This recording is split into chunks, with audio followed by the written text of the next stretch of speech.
This was simply idiotic.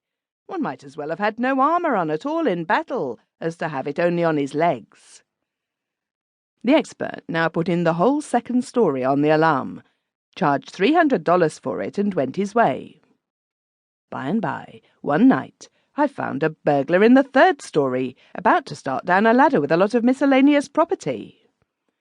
My first impulse was to crack his head with a billiard cue, but my second was to refrain from this attention, because he was between me and the cue rack.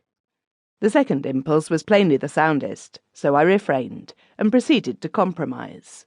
I redeemed the property at former rates, after deducting 10% for use of ladder, it being my ladder, and next day we sent down for the expert once more, and had the third story attached to the alarm for $300.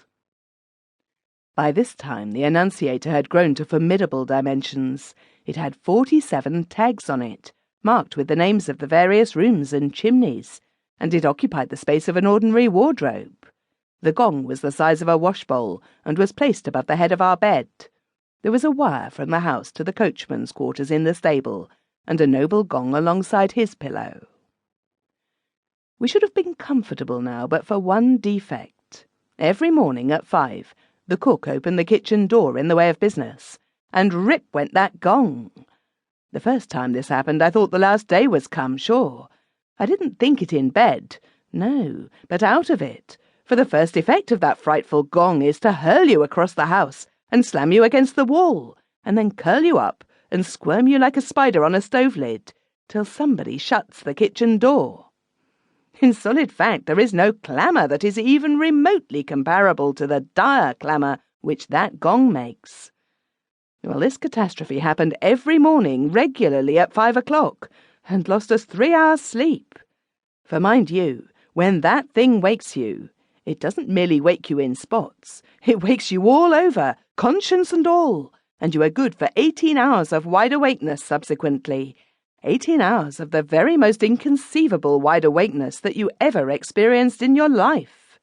A stranger died on our hands one time, and we vacated and left him in our room overnight. Did that stranger wait for the general judgment? No, sir.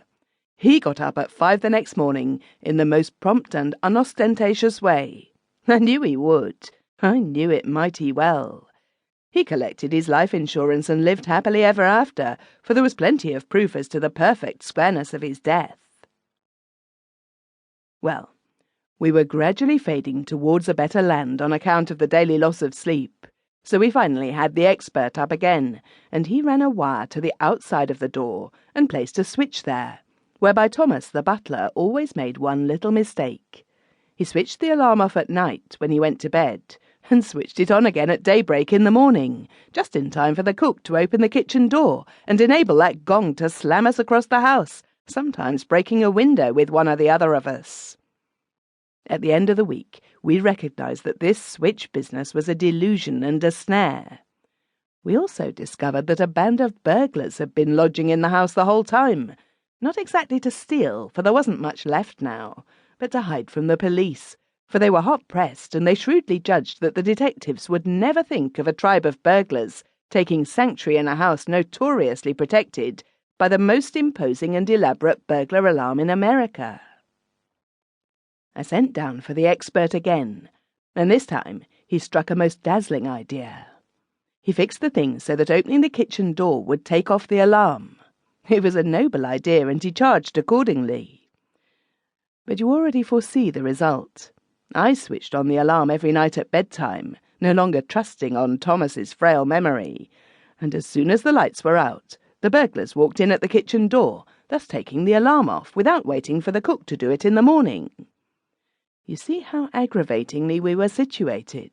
For months we couldn't have any company, not a bed spare in the house, all occupied by burglars. Finally I got up a cure of my own. The expert answered the call and ran another ground wire to the stable and established a switch there, so that the coachman could put on and take off the alarm. That worked first rate, and a season of peace ensued, during which we got to inviting company once more and enjoying life. But by and by the irrepressible alarm invented a new kink. One winter's night we were flung out